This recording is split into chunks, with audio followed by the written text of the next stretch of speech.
মৰমৰ পঞ্চমমান শ্ৰেণীৰ ছাত্ৰ-ছাত্ৰীসকল তোমালোকৰ ভাষাৰ পাঠ নং 9 ভতুৱা আৰু খকুৱাৰ খৰিয়াল এই পাঠটো আজি আমি আলোচনা কৰিম আৰু ইয়াৰ প্ৰশ্নোত্তৰবোৰ আমি সমাধান কৰিবলৈ যত্ন কৰিম। এতিয়া তোমালোকে যদি মোৰ চেনেলটোত নতুনকৈ আহিছা তেতিয়াহলে মোৰ চেনেলটো সাবস্ক্ৰাইব কৰি দিবা আৰু বেল আইকনটো প্ৰেছ কৰি দিবা যাতে এনে ধৰণৰ তোমালোকৰ পৰিৱেশ, অংক, ইংৰাজী ভাষা সকলোবোৰ বিষয়ৰ যাতে আৰু প্ৰথম শ্ৰেণীৰ পৰা একেবাৰে দশম শ্ৰেণীলৈকে সকলোবোৰ ভিডিঅ পাবলৈ সক্ষম হোৱা। লগতে ভিডিঅবোৰ ভাল লাগিলে তোমালোকে লাইক কৰি দিবা আৰু বন্ধুবৰ্গৰ মাজত শ্বেয়াৰ কৰি দিবা। গতিকে আমি দীঘলীয়া নকৰি আহাচোন আমি পাঠটোলৈ আগবাঢ়ো। গতিকে আমাৰ পাঠটোৰ নাম আছিলে ভতুৱা আৰু খকুৱাৰ খৰিয়াল। এতিয়া ভতুৱা আৰু খকুৱা এই শব্দ দুটাই আচলতেনো কি বুজাইছে? ভতুৱা মানে হৈছে যি ভাত বেছি খায় আৰু খকুৱা মানে হৈছে যাৰ খক বেছি অৰ্থাৎ লোভ বেছি। গতিকে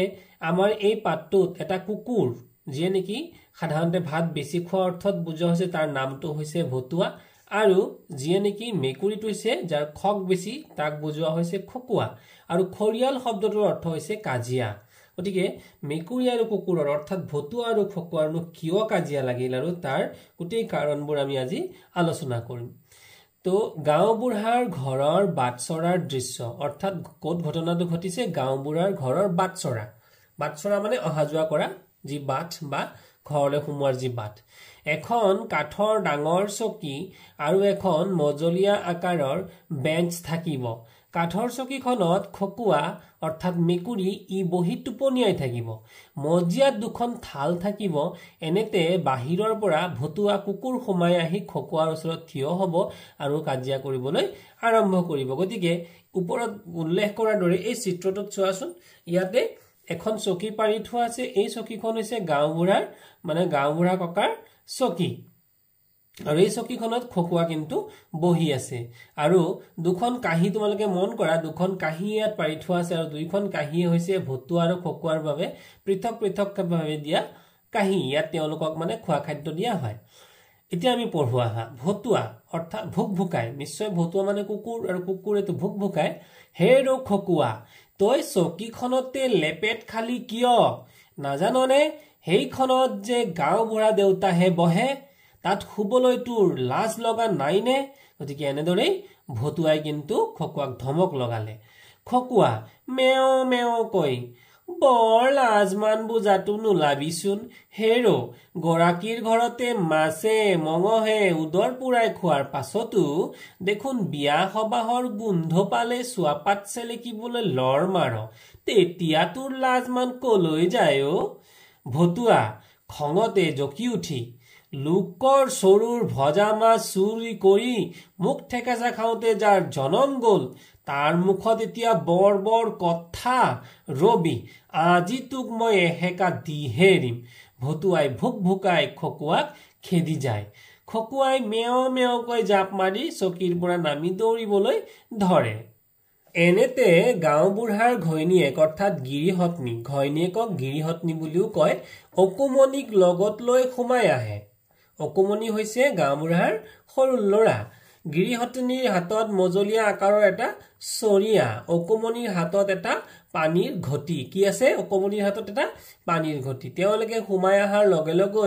লগে লগে খকুৱাই মেও মেওকৈ লেও সেও হৈ গিৰিহতনীৰ ভৰিৰ মাজত সোমাব খোজে। তোমালোকে চাগে মন কৰিছা, মেকুৰী পোহনীয়া মেকুৰীৰ যেতিয়া ভোক লাগে ই গৃহস্থৰ মৰম লবলৈ আৰু নিজৰ স্বাৰ্থ সিদ্ধিৰ বাবে ভৰিৰ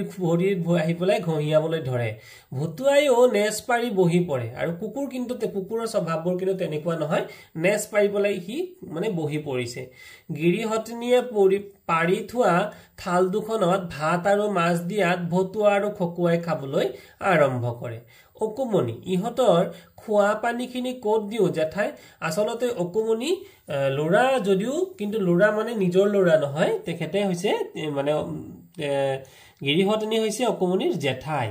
জেঠাই ইহঁতৰ খোৱা শেষ হলে থাল দুখনতে ঢালি দিবা। যেতিয়া খোৱা শেষ হব সেই খোৱা পাততে পানী ঢালি দিবলৈ কৈছে। অকুমনি থালত দিলে সিহঁতে খাব কেনেকৈ? জেঠাই কিয়? কুকুৰ আৰু মেকুৰীয়ে যে পনীয়া বস্তু জিভাৰেহে চেলেকি খায় সেইটো তুমি নাজানা নেকি? অকুমনি হয় নেকি? মই সঁচাকৈয়ে নাজানিছিলো জেঠাই। জেঠাই আহা এতিয়া আমি ভিতৰলৈ যাওঁ অলপ জিৰণি লওঁ বলা অকুমনি অলপ ৰবচোন জেঠাই ইহঁতেনো কেনেকৈ পানী খাই চাই লওঁ জেঠাই অকুমনিয়ে জেঠায়েকৰ কাষতে বহি ললে শুনা অকুমনি কুকুৰ আৰু মেকুৰী উভয়ে ঘৰচীয়া প্ৰাণী অকুমনি তাৰ মানে যতেই মানুহৰ বসতি আছে ততেই কুকুৰ মেকুৰীৰো বসতি আছে নহয়নে জেঠাই এৰা তুমি ঠিকেই কৈছা পৃথিৱীৰ সকলো দেশতেই কুকুৰ আৰু মেকুৰী আছে বনৰীয়া কুকুৰ মেকুৰীও থকা বুলি শুনিছো কিন্তু মই হলে দেখা নাই অকুমনি জানে জেঠাই মই শুনিছো বৰফৰ দেশতো বোলে কুকুৰ আছে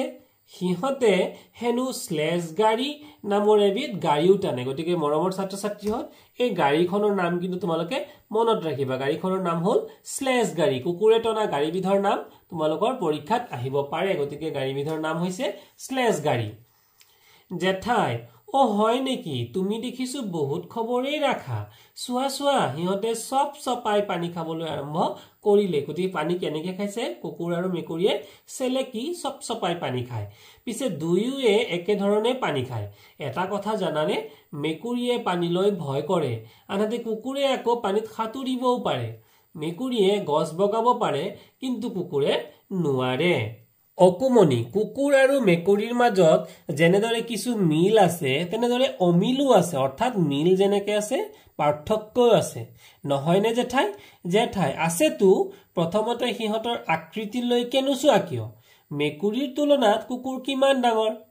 অকুমনি ভতুৱা আৰু খকুৱাক ভালদৰে নিৰীক্ষণ কৰি অকুমনিয়ে ভালদৰে ভতুৱা আৰু খকুৱা অৰ্থাৎ মেকুৰীটোক আৰু কুকুৰটোলৈ চালে অকল সেয়াই নহয় জেঠাই ইহঁতৰ অংগ প্ৰত্যংগবোৰৰো কিছু কিছু অমিল আছে মানে মিল নথকা কথাটো কৈছে জেঠাই তুমিনো ইহঁতৰ ক'ত ক'ত মিল আৰু ক'ত ক'ত অমিল দেখিছা অকুমনি ভতুৱাৰ মুখখন দীঘল আৰু জোঙা খকুৱাৰ মুখখন ঘূৰণীয়া আৰু থুপুকা দুয়োৰে গা মিহি নোমেৰে ঢকা খকুৱাৰ চকু দুটা ঘূৰণীয়া আৰু উজ্জ্বল কিন্তু ভতুৱাৰ তেনে নহয় দুয়োৰে দুপাৰিকৈ চোকা দাঁত আছে খকুৱাৰ কাণ দুখন সৰু আৰু থিয় ভতুৱাৰ কাণ দুখন দীঘল আৰু তললৈ ওলমি পৰা দুয়োৰে ঠেঙত জোঙা নখ আছে ভতুৱাৰ নেজডাল কেঁকুৰা আৰু ওপৰৰ ফালে উঠি থকা কিন্তু খকুৱাৰ নেজডাল দীঘল খকুৱাৰ মুখত দুকোচা দীঘল গোফ আছে ভতুৱাৰ নাই দুয়োৰে খাবলৈ বহাৰ ভংগী আৰু খোৱাৰ ধৰণো বেলেগ বেলেগ হয়নে বাৰু গতিকে ইয়াত চোৱাচোন তোমালোকে এই চিত্ৰটিত কুকুৰটো আৰু ইয়াতে মেকুৰীটোক দেখুওৱা হৈছে মেকুৰীটোৱেনো কেনেকৈ বহিছে হয়নে বাৰু জেঠাই তুমি ঠিকেই ধৰিছা আৰু কি জানা মানুহে খোৱা প্ৰায়বোৰ খাদ্যকে দুয়ো খায় কুকুৰ আৰু মেকুৰী উভয়ৰে কিন্তু বুদ্ধি চোকা ইহঁতৰ ঘ্ৰাণ শক্তিও অৰ্থাৎ শুঙিব পৰা গোন্ধিব পৰা ঘ্ৰাণ শক্তিও তীক্ষ্ণ মানে সিহঁতে বহুত দূৰৰ পৰাই গোন্ধ ল'ব পাৰে দুয়ো চিকাৰী প্ৰাণী ইহঁতে সহজে পোহ মানে কুকুৰ বৰ প্ৰভুভক্ত আৰু বিশ্বাসী ই অতি সতৰ্কতাৰে গৃহস্থৰ ঘৰত পহৰা দিয়ে তোমালোকে এইটো কথা নিশ্চয় জানাই আৰু তোমালোকে চাগে কুকুৰ বহুত মৰমো কৰা হয়নে বাৰু গছৰ পাত সৰি পৰাৰ শব্দ শুনিও ইহঁতে ভুকিবলৈ ধৰে আজিকালি চোৰ ডকাইত ধৰা কাৰ্যত পুলিচেও কুকুৰ ব্যৱহাৰ কৰে অৱশ্যে তোমালোকে দেখিছা বিভিন্ন টিভিত বিভিন্ন প্ৰগ্ৰামত যে বা হসাহসি অৰ্থটো কেতিয়াবা দেখিছা তোমালোকে যে এলচিচিয়ান কুকুৰ যিবিলাকক ট্ৰেইনিং দিয়া হয় অৰ্থাৎ প্ৰশিক্ষণ দিয়া হয় আৰু চোৰ ধৰা কাৰ্যৰ বাবে অৱশ্যে মেকুৰী তেনেকুৱা নহয় মেকুৰীয়ে লগা কোমল ঠাইত শুবলৈ ভাল পায় এন্দুৰ নিগনি আদি মাৰি গৃহস্থৰ উপকাৰো সাধন কৰে অকুমনি তাৰ মানে জেঠাই ইহঁত আমাৰ উপকাৰী জন্তু জেঠাই হয় ইহঁত মানুহৰ বৰ উপকাৰী এতিয়া ইহঁত শুব আমিও অলপ জিৰণি লওঁগৈ বোলা অকুমনি জেঠায়েকৰ ঘৰৰ লগত ঘৰৰ ভিতৰলৈ সোমাই গ'ল ভতুৱা আৰু খকুৱায়ো খৰিয়াল সামৰি টোপনি মাৰিবলৈ ধৰিলে এতিয়া খৰিয়াল মানে কি কাজিয়া গতিকে তেওঁলোকে এতিয়া কি হৈ গ'ল কাজিয়া সামৰিলে শব্দ অৰ্থ শিকো ভতুৱা ভতুৱা মানে হৈছে এটা শকতাবত ভেকুৰা কুকুৰ খকুৱা খকুৱা মানে হৈছে এটা লোভিয়া বুন্দা বুন্দা মানে মতা মেকুৰী জেঠাই অকুমনিৰ মাকৰ বায়েক গতিকে মাকৰ বায়েকক কি বুলি কয় জেঠাই অৰ্থাৎ গাঁওবুঢ়াৰ ঘৈণীয়েক অকুমনি অকুমনি হৈছে গিৰিহতনী জেঠাইৰ ভতিজাক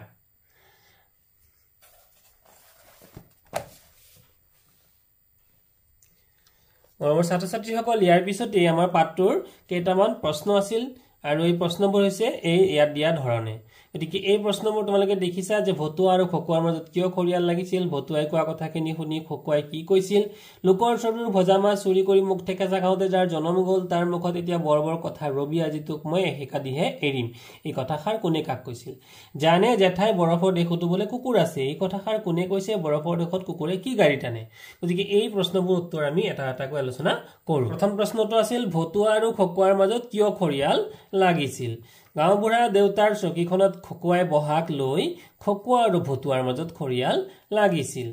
ভতুৱাই কোৱা কথাখিনি শুনি খকুৱাই কি কৈছিল ভতুৱাই কোৱা কথাখিনি শুনি খকুৱাই কৈছিল বৰ লাজমান বুজাটো নোলাবিচোন হেৰো গৰাকীৰ ঘৰত মাছে মঙহে উদৰ পুৰাই খোৱাৰ পাছতো দেখোন বিয়া সবাহৰ গোন্ধ পালেই চুৱাপাত চেলিকিবলৈ লৰ মাৰ তেতিয়া তোৰ লাজমান কলৈ যায় অ লোকৰ চৰুৰ ভজা মাছ চুৰি কৰি মুখ ঠেকেচা খাওঁতে যাৰ জনম গ'ল তাৰ মুখত এতিয়া বৰ বৰ কথা ৰবি আজি তোক মই এশেকা দিহে এৰিম এই কথাষাৰ কোনে কাক কৈছিল উপৰোক্ত কথাষাৰ ভতুৱাই খকুৱাক কৈছিল জানে জেঠাই বৰফৰ দেশতো বোলে কুকুৰ আছে এই কথাষাৰ কোনে কৈছে বৰফৰ দেশত কুকুৰে কি গাড়ী টানে কথাষাৰ অকুমনিয়ে কৈছিল কুকুৰে বৰফৰ দেশত টনা গাড়ীবিধ হ'ল স্লেজ গাড়ী গতিকে মৰমৰ ছাত্ৰ-ছাত্ৰীসকল ইয়াৰ পিছত দিয়া যিখিনি প্ৰশ্ন আছে সেই প্ৰশ্নখিনি আছিল বহলাই লিখা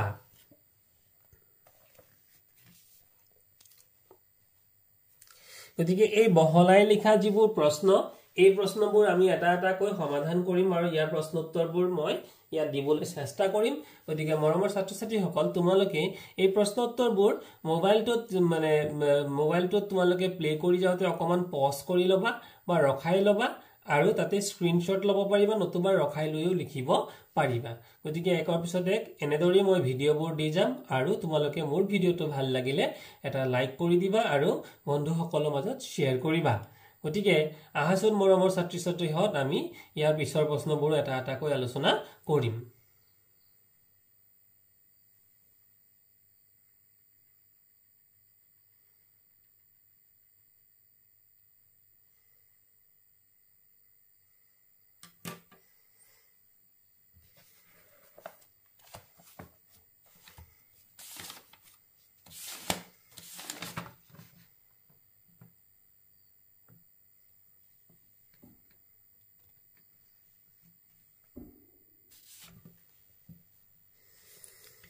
ছাত্ৰ-ছাত্ৰীসকল জানো আহা তোমালোকে ইতিমধ্যে পঢ়ি অহা পাঠবোৰত দাড়ি চিনটোলৈ মন কৰা কমা চিনটোলৈ মন কৰা প্ৰশ্নবোধক ব্ৰেকেটৰ ভিতৰত দি দিয়া আছে আদি চিন পাই আহিছা এই চিনবোৰক জ্যোতি চিন বোলে কি বুলি ক'লে জ্যোতি চিন এই চিনবোৰৰ প্ৰয়োগে বাক্যৰ অৰ্থ প্ৰকাশত সহায় কৰে তলত এই চিনবোৰৰ বিষয়ে বহলাই দিয়া হৈছে কমা এটা আখৰ উচ্চাৰণ কৰোঁতে যিমান সময় লাগে সিমান সময় ৰবলৈ হলে কমা চিন ব্যৱহাৰ কৰা হয় শব্দৰ পৰস্পৰ সম্বন্ধ ৰক্ষাৰ বাবে এই চিন ব্যৱহাৰ কৰে যেনে তেওঁ তুমি আৰু যদু আমাৰ তালৈ যাবা সেমিকলনটো দেখ চাইছানে কমাৰ ওপৰত এটা ফুট এটা দীঘলীয়া বাক্যত থকা বাক্যাংশ দুটাৰ মাজত সম্বন্ধ থাকিলে অথচ বিৰতিৰ আৱশ্যকতা বোধে সেমিকলন ব্যৱহাৰ হয় এই চিন বাক্যত থাকিলে কমাতকৈ অলপ বেছি সময় ৰব লাগে অৰ্থাৎ সেমিকলন থাকিলে কমাতকৈ অলপ বেছি সময় লাগে যেনে তুমি ঠিকই ধৰিছা কুকুৰ আৰু মেকুৰীৰ ঘ্ৰাণ শক্তিও তীক্ষ্ণ গতিকে আমি তুমি ঠিকই ধৰিছা এইখিনিতে অকমান আমি ৰৈছো আৰু কমাতকৈ অলপ বেছি সময় ৰৈছো দাড়ি বাক্যটো সম্পূৰ্ণ শেষ হোৱাত দাড়ি চিন ব্যৱহাৰ কৰা হয় ইংৰাজীত কোৱা হয় ফুল ষ্টপ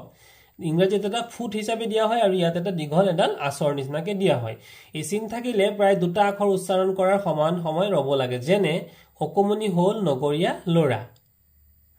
প্ৰশ্নবোধক চিনটোলৈ মন কৰা কোনো প্ৰশ্ন কৰোতে বাক্যৰ শেষত এই চিন ব্যৱহাৰ কৰা হয় যেনে তোৰ নাম কি হেৰো খকুৱা তই চকীখনত লেপেট খালি কিয় ইয়া দুইটা বাক্যতে যেহেতু কিবা এটা সোধা হৈছে আৰু কিবা এটা সুধিলে তাতে কি দিব লাগে প্ৰশ্নবোধক চিন ভাৱবোধক চিনটোলৈ মন কৰা এডাল আচৰ নিচিনা দি তলত ফুট এডাল দিব লাগে মনৰ আনন্দ বিষাদ আশ্চৰ্য আদি ভাৱ প্ৰকাশ কৰোতে বাক্যত যি চিন ব্যৱহাৰ কৰা হয় তাক ভাৱবোধক চিন বোলে যেনে উফ কি ৰ'দ কি সুন্দৰ ডেছ